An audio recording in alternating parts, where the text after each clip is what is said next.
I want to make this video today to give you some red flags that you should watch out for, because it might mean that you are starting to date a narcissist or a sociopath or psychopath. So here's my list that's happened to me. 1, the love bombing. That means that they start talking to you like they're so in love with you right from the beginning, like you're everything that they ever wanted, could ever need, will ever find, that you're the best person that they've ever known, and that all their former lovers have been horrible, wicked witches that abuse them. Okay? So if you have that, yeah, there's a lot of attention at first, and it feels like, wow, that's incredible. And then 2, they tell you that you're their soulmate or twin flame.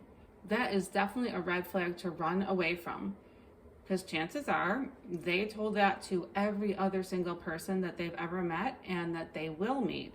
And then you start to believe them, and that they remember past lives with you and all that kind of stuff. Now, I'm a person who does remember some past lives, but if someone else is telling you, be wary, okay? And right away too. 3, they are pushy. Like if you don't call them back right away, they're still calling you or texting you. That is a sign that they're not able to wait patiently, and they're just trying to close the deal, if you know what I'm saying. So if someone is not respecting your boundaries, and you are making it clear you're not available right now, or you'll call them back, or you haven't texted them back since they texted you last, that's another thing to be aware of. 4, they send you poems that are talking about how much you're perfect and all that kind of stuff. And well, chances are they've sent the same ones to other people, or they just had a computer make them. So be careful. So 5, again, there's this lots of phone calls and intensity and this kind of urgency feeling. And this also, they want to hear how you feel about it, right? And then 6, if you start to allow them in more, right? And they start to do really nice things for you. In the first maybe 6 months, they're just really generous, really helpful. They're cooking, they're bringing groceries home. But then you see that they start to have excuses where, oh, no, I'm going to be late today, or I don't have enough I'm not going to get groceries, or I don't feel like cooking, or I'm tired. It's just kind of like, yeah, no.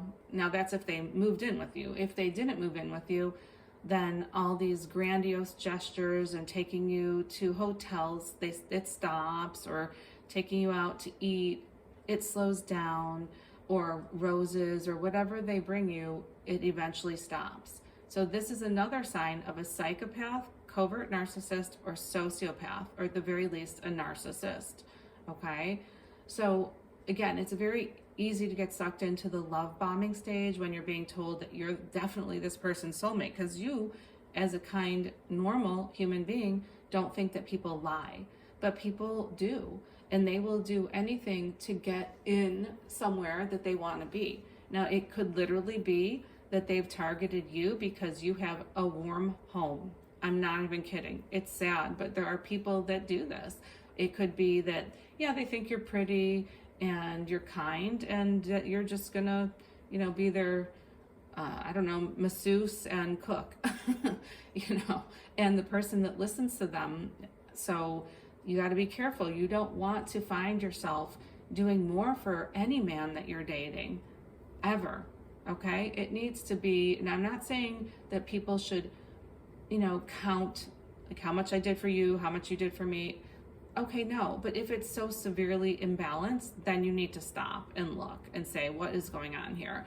And that, I find, happens with a sociopath, covert narcissist, or psychopath, because they think that they're in. So they did the work, they got in, and then they can just relax.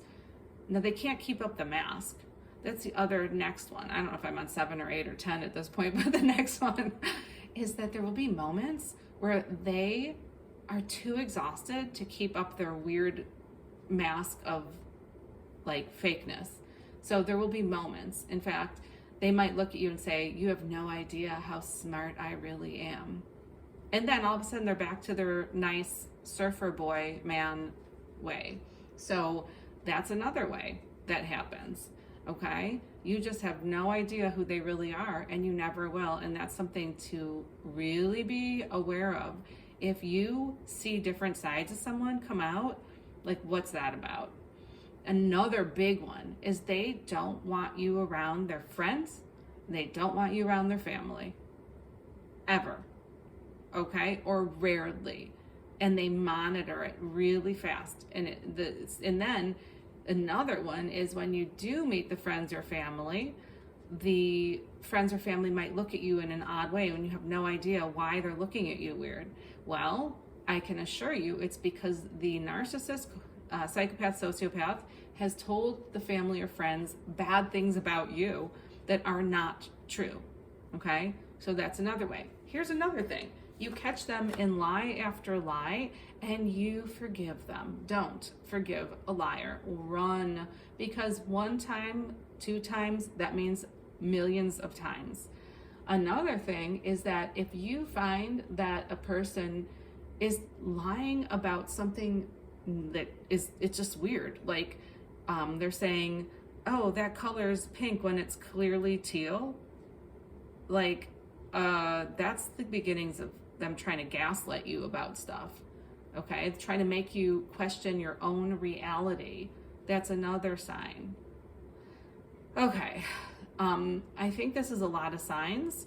So I hope that someone out there, if you're dating someone like this, or you're considering staying in a relationship like this, or you're considering running from a relationship like this, trust me, it never works out in the end. And when you get smart, they will ghost and run. That's another one, that if you bring anything up that is not making them feel like the kings that they aren't, but that they think they are in their sick, deluded mind, then what will happen?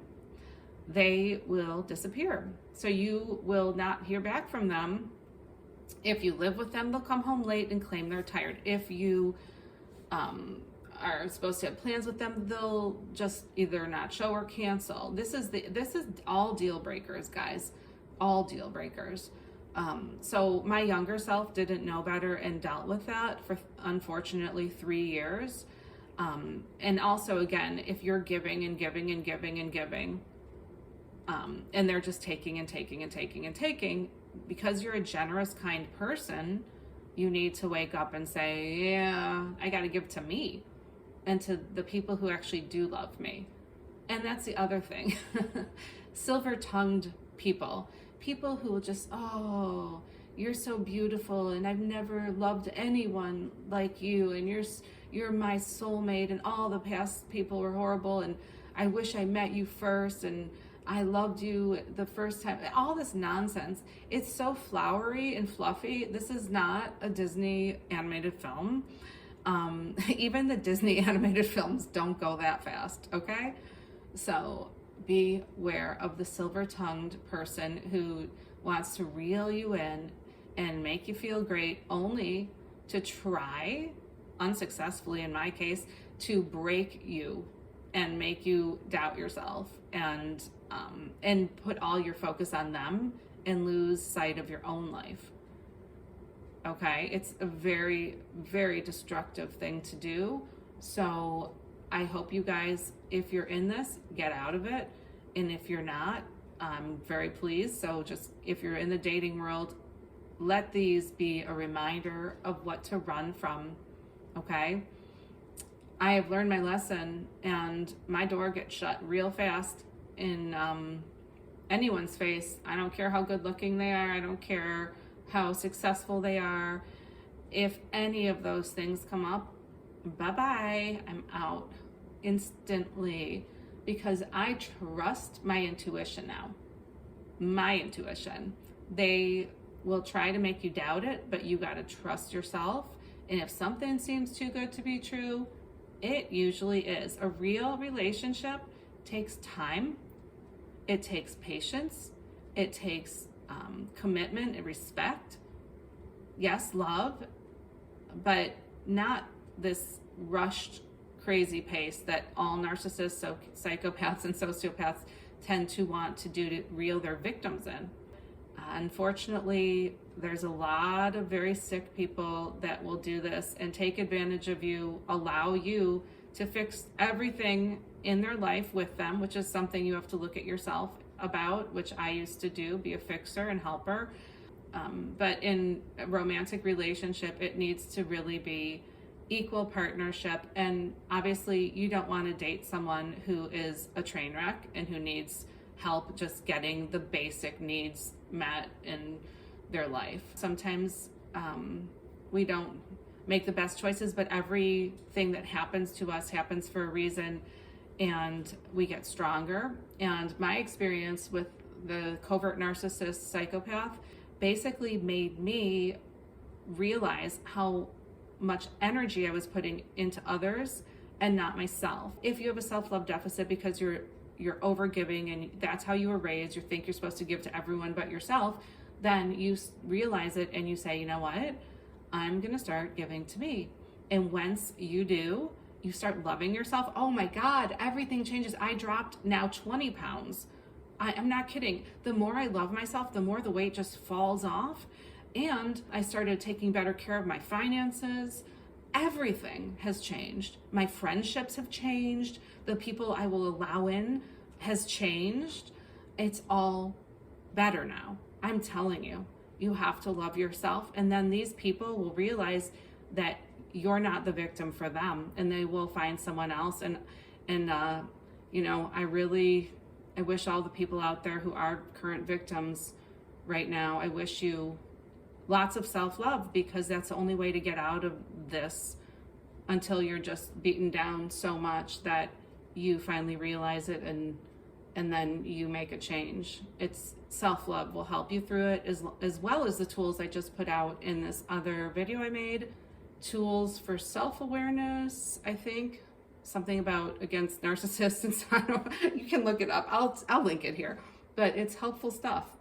All right? I love you guys. Stay safe out there. Be smart. Love yourself. And bye-bye, narcissists, psychopaths, and sociopaths. And the covert narcissists are the worst. They're the most destructive because they're not the kind that yell. They're not the kind that scream at you. They act kind and gentle, and sometimes they act stupid, but they're not stupid. What they are is manipulative, cunning, truly evil.